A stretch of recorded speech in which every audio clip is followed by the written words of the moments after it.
ಎದುರುಗಡೆಯವರು ಸರಿಯಾಗಿ ಓಡಿಸ್ಬೇಕು ತಾನೆ.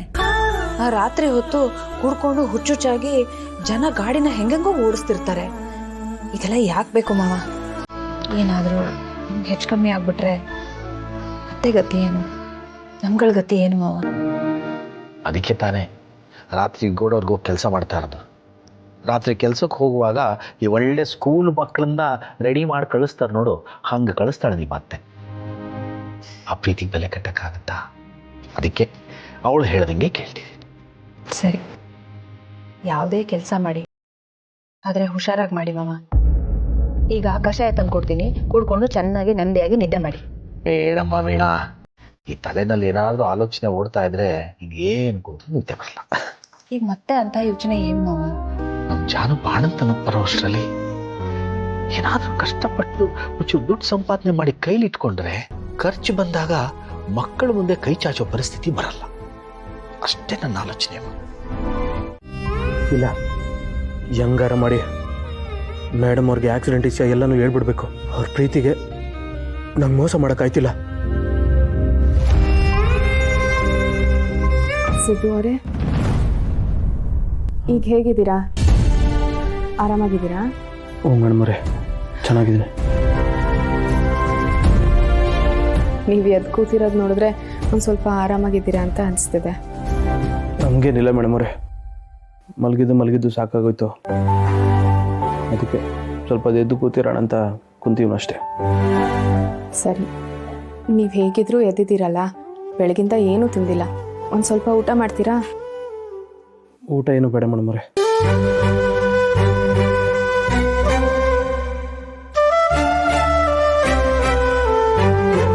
ಮೇಡಮ್ ಅವರೇ, ಅದು ಹೇಳಿ ಸಿದ್ದು ಅವರೇ.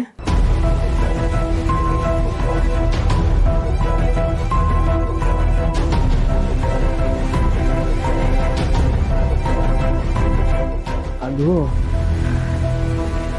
ಮೇಡಮ್ ಅವರೇ, ಅದು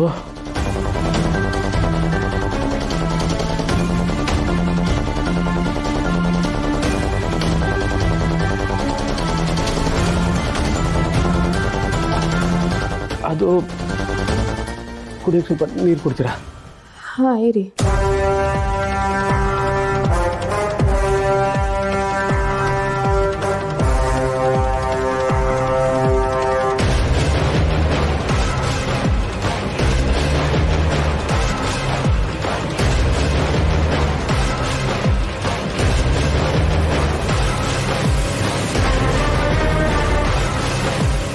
ಹೆಂಗಪ್ಪ ಹೇಳನೆ ದೇವ್ರೇ. ಸಿದ್ದು ಅವರೇ, ಊಟ ಮಾಡಿ ಅಂದರೆ ನೀವು ತಿಂತಿಲ್ಲ. ಈಗ ನೋಡಿ ಹೇಗೆ ಬೆವರ್ತಿದ್ದೀರಾ ಅಂತ.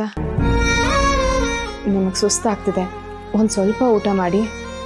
ಅಯ್ಯೋ, ಊಟ ಎಲ್ಲ ಬೇಡ ಮೇಡಮ್ ಅವರೇ, ಹಸ್ವಾದ್ರೆ ಆಮೇಲೆ ತಿಂತೀನಿ. ಮುದ್ದಮ್ಮ ಹೊರಟ್ಲ? ಹೊರಟ್ಲು. ಆದರೆ ಸಿದ್ದು ಅವರೇ, ನೀವು ಖುಷಿನ ನೋಡಿದಾಗಲೆಲ್ಲ ತುಂಬ ಚೆನ್ನಾಗಿ ಮಾತಾಡಿಸ್ತೀರಾ, ಅವಳನ್ನ ಮುದ್ದು ಮಾಡ್ತೀರಾ. ಆದರೆ ಇತ್ತೀಚೆಗೆ ಅವಳನ್ನ ಸರಿಯಾಗಿ ಮಾತಾಡಿಸ್ತಾನೇ ಇಲ್ಲ. ಯಾಕೆ?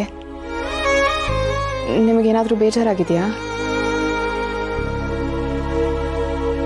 ನಂಗೆ ಮಾತಾಡ್ಸೋಕ್ಕಾಯ್ತಿಲ್ಲ ಮೇಡಮ್ ಅವರೇ. ಮುದ್ದಮ್ಮ ನೋಡಿದಾಗೆಲ್ಲ ನಂಗೆ ಪಾಪ ಪ್ರಜ್ಞೆ ಕಾಡ್ತಾ ಇದೆ. ನನ್ನಿಂದ ಅದೆಲ್ಲ ಮರೆಯೋದಕ್ಕೆ ಆಯ್ತಿಲ್ಲ. ಪಾಪ ಆ ಪುಟ್ಟು ಮಗುಗೆ ಅನ್ಯಾಯ ಮಾಡ್ಬಿಟ್ನಲ್ಲ, ಆ ಮಗ ನನ್ನಿಂದಲೇ ಅನಾಥೆ ಆಗ್ಬಿಟ್ಟಲ್ಲ ಅಂತ ಎದೆಗೆ ಬೆಂಕಿ ಇಟ್ಕೊಂಡು ಓಡಾಡ್ತಾವ್ನಿ. ಅಷ್ಟೇ ಅಲ್ಲ ಪಜೆ, ಮೇಡಮ್ ಅವ್ರ ಜೀವನದಾಗೂ ಆಟ ಆಡ್ಬಿಟ್ಟಲ್ಲ ಅಂತ ಆ ಪಾಪ ಪ್ರಜ್ಞೆ ನನ್ನ ಇಂಚಿಂಚು ಕೊಲ್ತಾ ಇದೆ. ಲೇ ಸಿದ್ದೇಗೌಡ, ನಂಗೆ ಮೊದಲೇ ಗೊತ್ತಿತ್ತು ಕಲ, ಇದು ಯಾವತ್ತಾದ್ರೂ ಒಂದು ದಿವಸ ಹಿಂಗೆ ಆಯ್ತದೆ ಅಂತ ನಂಗೆ ಚೆನ್ನಾಗಿ ಗೊತ್ತಿತ್ತು ಕಲ. ಅದಕ್ಕೆ ನಾನು ನಿಂಗೇನು ಹೇಳಿದೆ ಸುಮ್ಮನೆ ಇದ್ದಿದ್ದು.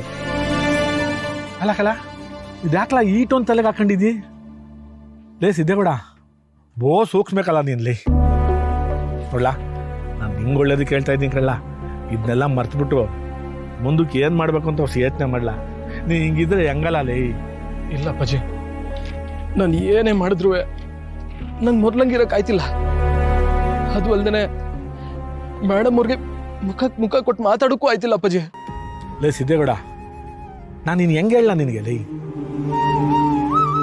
ನೋಡ್ಲಾ, ಆ ಹೆಣ್ಮಗಿಗೆ ಅನ್ಯಾಯ ಆಗದೆ ಅಂತಾನೆ ಕಲ ನಾನು ಅವ್ರ ಮನೆಗೆ ಹೋಗಿ ನಂಗೆ ಬ್ಯಾಡ್ದವ್ರ ಸಂಬಂಧನ ಬಾಚ್ಕೊಂಡ್ಬಂದಿದ್ದು. ಏನಪ್ಪಾಜಿ ನಿಮ್ಮ ಮಾತಿನ ಅರ್ಥ? ಕೂಕಲ್ಲ ಸಿದ್ದೇಗೌಡ, ಆ ಆಕ್ಸಿಡೆಂಟಿಂದ ಆ ಹೆಣ್ಮಗಿನ ಮದುವೆ ನಿಂತೋಯ್ತಲ್ಲ ಅಂತಾನೆ ಕಲ ನಮ್ಮ ಮನೆ ಹೆಣ್ಮಗನ ಆರಿಸ್ಕೊಂಡೋಗಿರೋ ಆ ದಗಲ್ಬಾಜಿ ಮನೆಗೆ ಹೋಗಿ ಸಂಧಾನ ಮಾಡ್ಕೊಂಬಂದಿದ್ದು. ನೀ ಕೇಳಲ್ಲ ಸಿದ್ದೇಗೌಡ, ನನ್ನ ಪ್ರಾಣ ಹೋದ್ರೂ ಆ ಮನೆ ಹೊಸಲು ತೊಳಿತಾ ಇರಲಿಲ್ಲ ನಾನು. ನಮ್ಮಿಂದ ಆ ಹೆಣ್ಮಗಿಗೆ ಅನ್ಯಾಯ ಆಯ್ತಲ್ಲ ಅಂತ ಅವ್ರ ಜೊತೆ ಕೈ ಜೋಡಿಸ್ಕೊಂಡ್ ಬಂದೀನಿ. ಸುಮ್ಮನೆ ನಮ್ಮ ಮನೆ ಹಾಳು ಮಾಡಿದವ್ರ ಮನೆಗೆ ಹೋಗಿ ಸಂಧಾನ ಮಾಡ್ಕೊಂಬರಕ್ಕೆ ನನಗೇನು ಹುಚ್ಚಿಟ್ಟೈತಲ್ಲ. ಅಪ್ಪಾಜಿ, ಸಿದ್ದೇಗೌಡ, ನನ್ನ ಮಾತು ನಾ ಪೂರ್ತಿ ಕೇಳಿಸ್ಕೊ. ನೋಡ್ಲಾ, ನಾನೇನೇ ಮಾಡಿದ್ರು ನಿನಗೆ ಒಳ್ಳೇದಕ್ಕೆ ಅಂತ ತಿಳ್ಕೊಳ್ಳ, ನಿನ್ನ ಆಪತ್ತಿಂದ ಪಾರು ಮಾಡೋಕ್ಕೆ ಅಂತ ತಿಳ್ಕೊ, ತಿಳಿತಾ? ಈಗ ಅದು ಬಿಟ್ಬಿಟ್ಟು ನಾನು ಅದು ಮಾಡಿದೆ ಇದು ಮಾಡಿದೆ, ನನ್ನಿಂದ ಅವ್ರ ಬದುಕು ಹಾಳಾಗೋಯ್ತು, ಅವ್ರ ಜೀವನ ಹಾಳಾಗೋಯ್ತು ಅಂತಲ್ಲ ನೀನು ತಲೆಗೆ ಹಾಕೊಂಡು ಅದನ್ನೆಲ್ಲ ತಲೆ ಕೆಡಿಸ್ಕೊಂಡು ನನಗೂ ಬೇಸರ ಮಾಡಬೇಡಕ್ಕಲ್ಲ. ಇಲ್ಲ ಅಪ್ಪಾಜಿ, ಈ ಕೆಂಡನ ಹೊಟ್ಟೆಲಿ ಇಟ್ಕೊಂಡು ಓಡಾಡಕ್ಕೆ ನನ್ನ ಕೈಲಿ ಆಯ್ತಿಲ್ಲ. ಮನ್ಸಿಗೆ ನೆಮ್ಮದಿನ ಇಲ್ದಂಗೆ ಆಗ್ಬಿಟ್ಟದೆ. ಈ ವಿಷಯ ಯಾರೋ ಮೂರನೇ ವ್ಯಕ್ತಿ ಮೇಡಮ್ ಅವ್ರಿಗೆ ಹೇಳೋಕ್ಕೂ ಮುಂಚೆ ನಾನೇ ಹೋಗ್ಬಿಟ್ಟು ಎಲ್ಲ ಸತ್ಯ ಹೇಳ್ಬಿಡ್ತೀನಿ. ಇಲ್ಲಾಂದ್ರೆ ನನ್ನಿಂದ ತಪ್ಪಾಯ್ತದೆ.